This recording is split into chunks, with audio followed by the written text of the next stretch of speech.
What if we told you that one of the world's most successful countries is also one of its most strictly regulated? A place where chewing gum was banned for years. Crossing the street at the wrong place can cost you a fine, and even leaving a public toilet without flushing can get you into trouble. Yet despite, or perhaps because of, these unusual rules, Singapore has transformed from a small island with almost no natural resources into one of the richest, safest, and most advanced nations on Earth. So what's the real story behind this extraordinary city-state? In this documentary, we'll explore the surprising history, remarkable achievements, vibrant culture, and hidden side of Singapore to discover why millions of people see it as a model for the future. Singapore occupies the southern tip of the Malay Peninsula, a main island surrounded by dozens of smaller ones, separated from Malaysia by a strait so narrow it is crossed by causeway and bridge in minutes. The entire country could be walked across in a long day, and yet close to 6 million people live within its borders, making it one of the most densely populated places anywhere on Earth. Despite that density, the island rarely feels crowded in the way its population numbers might suggest, a fact that owes everything to decades of careful planning, which the rest of this story will return to. What matters most, though, is not the island's size, but its position. Singapore sits directly astride the maritime corridor connecting the Indian Ocean to the South China Sea, the narrow waterway through which a significant share of the entire world's shipping traffic must pass. Whoever controls this stretch of water controls something far larger than the island itself. And this single accident of geography, more than any policy or personality, set the entire course of everything that followed. Nowhere is Singapore's ambition more visible than at Marina Bay, where 3 towers rise side by side and support, at their summit, a single sky-high platform stretching the length of an entire city block. An infinity pool suspended above the clouds, looking out over a skyline built almost entirely within living memory. At night, the water below becomes a screen for light and laser shows, drawing crowds who gather along the promenade simply to watch the city perform for itself. Beside it, the Art Science Museum spreads a lotus petal roof toward the bay, its curved white fingers reaching outward like something that grew there rather than something built. And a short walk away lies perhaps the most extraordinary demonstration of what this small nation is willing to attempt: the gardens by the bay. At its center rises a forest of super trees, some more than 15 stories tall, wrapped floor to crown in living ferns, orchids, and climbing vines, connected by a canopy walkway suspended high above the ground. After dark, the trees light up in synchronized waves of color set to music, an entirely artificial forest performing an entirely artificial sunset, and somehow it works. But the super trees are only the introduction.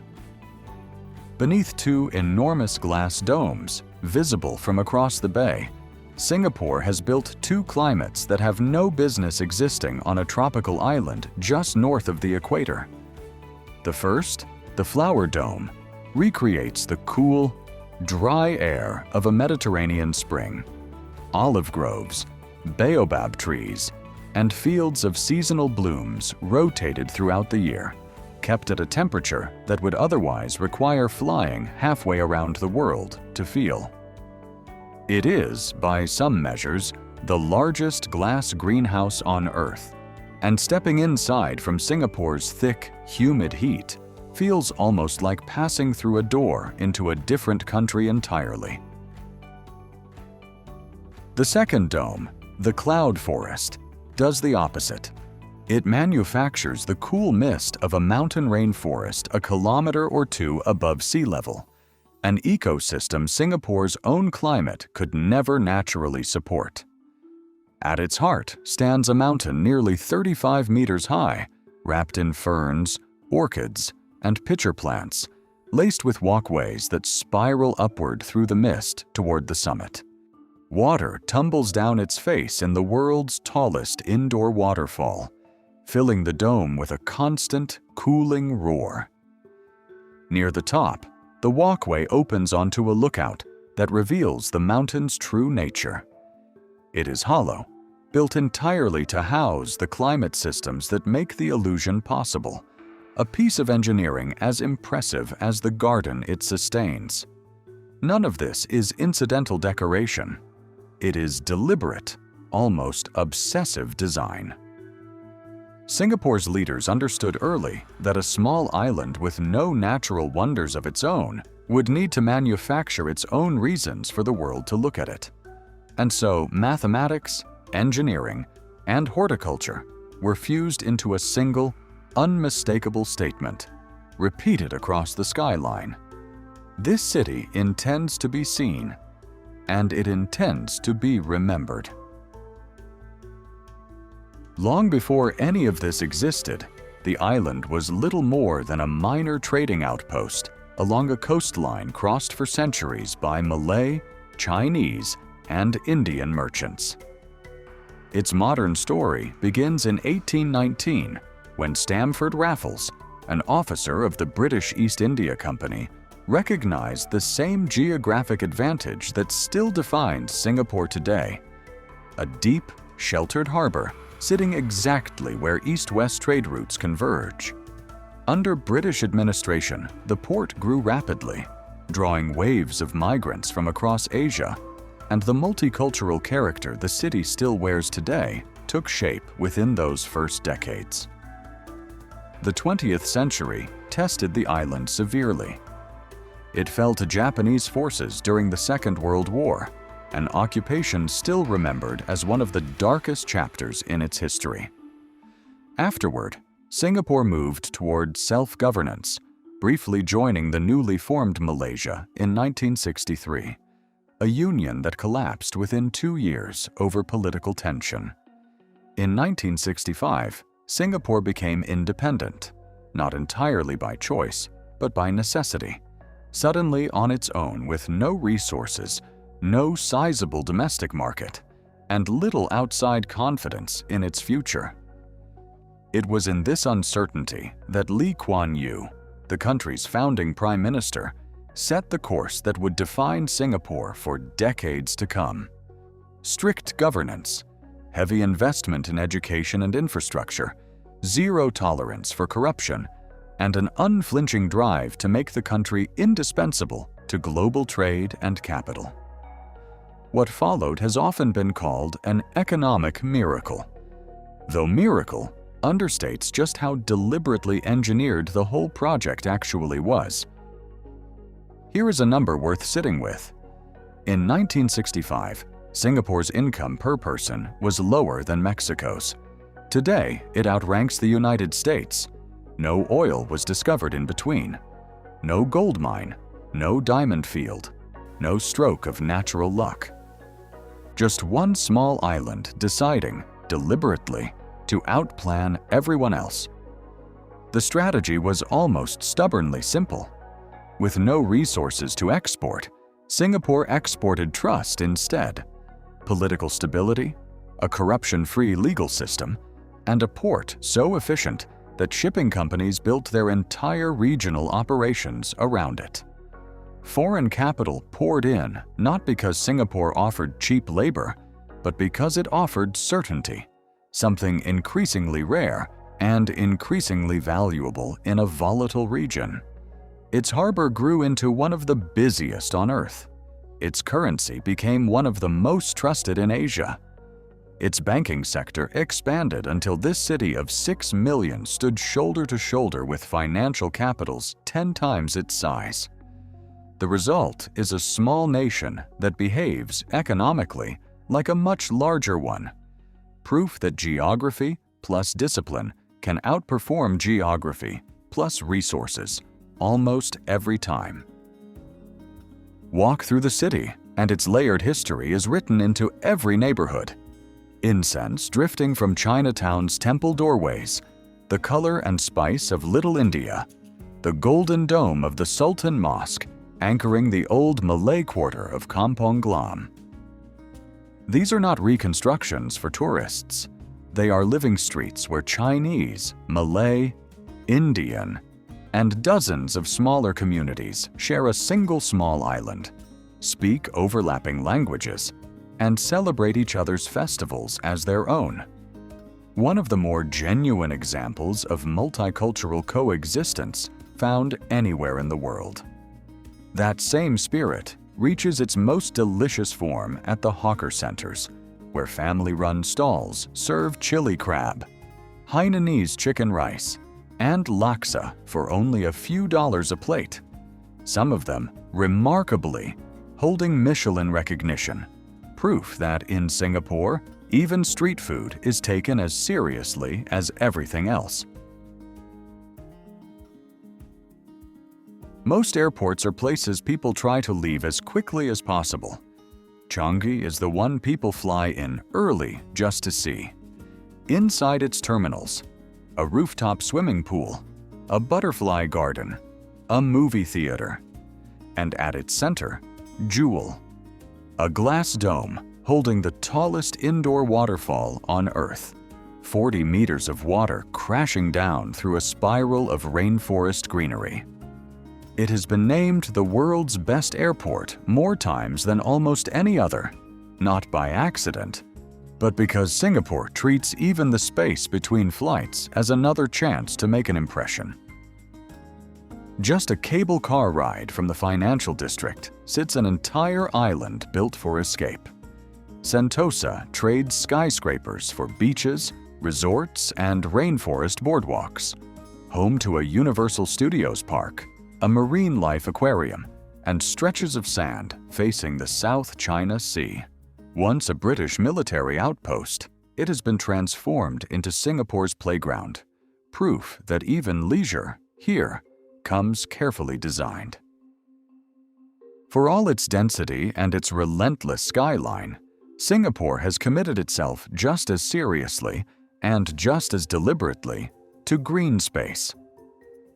The country's planners speak of building not merely a garden city, an older ambition, but a city in a garden, a shift in emphasis that matters more than it might first appear. Nature here isn't confined to parks squeezed between buildings. It is woven directly into the architecture itself, in vertical gardens climbing the sides of office towers, in rooftop forests suspended dozens of stories above the street, in public housing blocks designed from the outset with greenery built into their very structure rather than added afterward as decoration. Elsewhere, sprawling botanic gardens spread across the city, including a heritage site now recognized by UNESCO, over a century and a half old.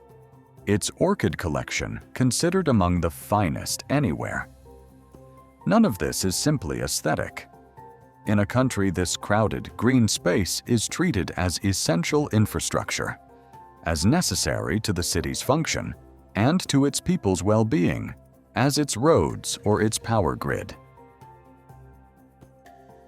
Behind the skyline and the gardens lies a society built, quite intentionally, on discipline and long-term planning. Singapore's education system is among the most rigorous anywhere, consistently ranked at or near the top of international assessments, and the pressure that produces those results is itself a frequent subject of national conversation.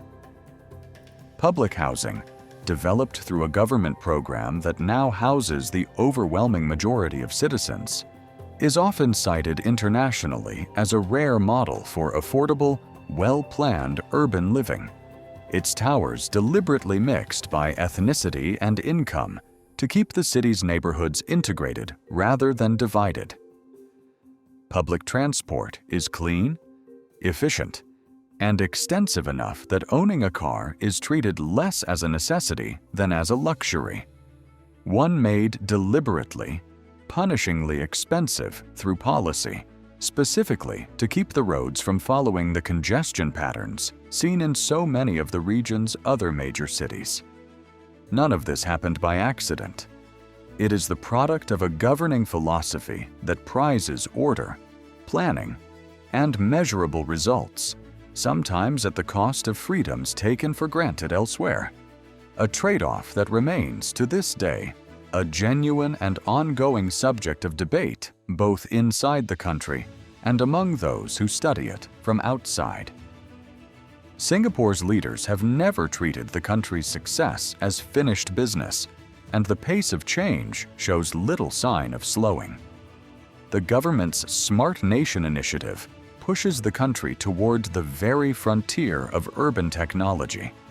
Digital identity systems, automated public services, sensors woven into infrastructure designed to anticipate problems before they occur rather than simply react once they do. At the same time, the country faces a challenge more fundamental than any single policy can fully resolve. As a low-lying island, Singapore is acutely exposed to rising sea levels, and it has already begun investing heavily in coastal defenses, land reclamation, and long-term flood planning to protect a future it can see coming decades in advance. It is a strange, almost paradoxical position for any nation to occupy. Simultaneously, one of the most forward-looking, technologically fluent cities on Earth, and one of the most physically vulnerable to a changing climate, it did comparatively little to cause. How Singapore navigates that paradox may well determine whether the story of this island continues for another 60 years the way it has for the last 60. Picture this. It's just past sunset. The super trees begin their light show above you. The smell of chili crab drifts from a hawker stall somewhere close by, and a cable car glides toward an island of beaches you didn't expect to find 20 minutes from a financial district. This is a single evening in Singapore, and it is entirely ordinary. 60 years ago, this was a small, uncertain island with no resources and no guarantees. Today, it is proof of what happens when a place refuses to accept its own limitations. Building gardens where there was swamp, beaches where there was a naval base, glass mountains where there was only humid air. Singapore did not wait for the world to hand it a reason to matter. It built one, block by block, tree by tree, plate by plate. The skyline is still rising. The gardens are still growing. And somewhere below, a plate of chicken rice is being served exactly the way it always has been. A reminder that for all its ambition, this is still, at heart, a place built for people to actually live. The only question left is when you're booking your flight.